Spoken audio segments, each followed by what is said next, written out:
गोस्तुतिः। श्रीभगवानुवाच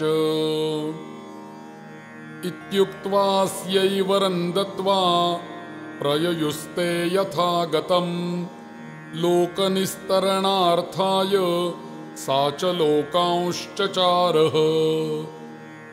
तस्यामेव समुद्भूता ह्येताश्च कपिलानव विचरन्ति महीमेनां लोकानुग्रहकारणात्।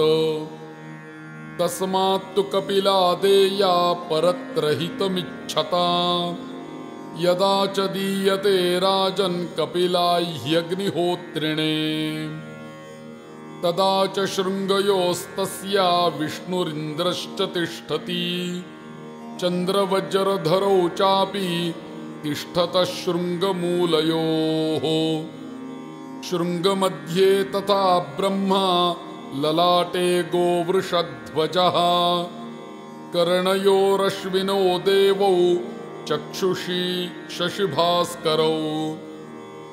दन्तेषु मरुतो देवा जिह्वायां वाक् सरलस्वती रोमकूपेषु मुनयश्चर्मण्येव प्रजापतिः। निश्वासेषु स्थिता वेदाः सषडङ्गपदक्रमाः नासापुटे स्थिता गन्धाः पुष्पाणि सुरभीणि च अधरे वसवः सर्वे मुखे चाग्निः प्रतिष्ठितः। साध्या देवा स्थिताः कक्षे ग्रीवायां पार्वती स्थिता पृष्ठे च नक्षत्रगणाः ककुद्देशे नभस्थलम्। अपाने सर्वतीर्थानि गोमूत्रे जाह्नवी स्वयम् इष्टतुष्टमया लक्ष्मीर्गोमये वसति तदा। नासिकायां सदा देवी ज्येष्ठा वसति भामिनी श्रोणीतटस्थाः पितरो रमालाङ्गूलमाश्रिता। पार्श्वयोरुभयोः सर्वे विश्वे देवाः प्रतिष्ठिताः तिष्ठत्युरसितासान्तु प्रीतः शक्तिधरो गुहः। जानजङ्घोरुदेशेषु पञ्च तिष्ठन्ति वायवः खुरमध्येषु गन्धर्वाः खुराग्रेषु च पन्नगाः। चत्वारः सागराः पूर्णास्तस्या एव पयोधराः रतिर्मेधा क्षमा स्वाहा श्रद्धा शान्तिर्धृतिस्मृतिः। कीर्तिर्दीप्तिः क्रिया कान्तिस्तुष्टिः पुष्टिश्च सन्ततिः। दिशश्च प्रदिशश्चैव सेवन्ते कपिलां सदा।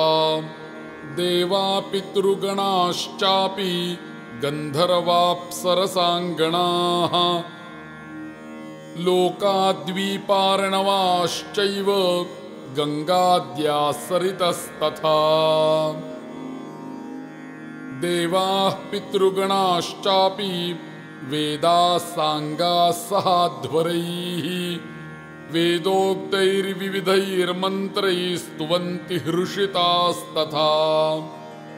विद्याधराश्च ये सिद्धा भूतास्तारागणास्तथा पुष्पवृष्टिं च वर्षन्ति प्रनृत्यन्ति च हर्षिताः।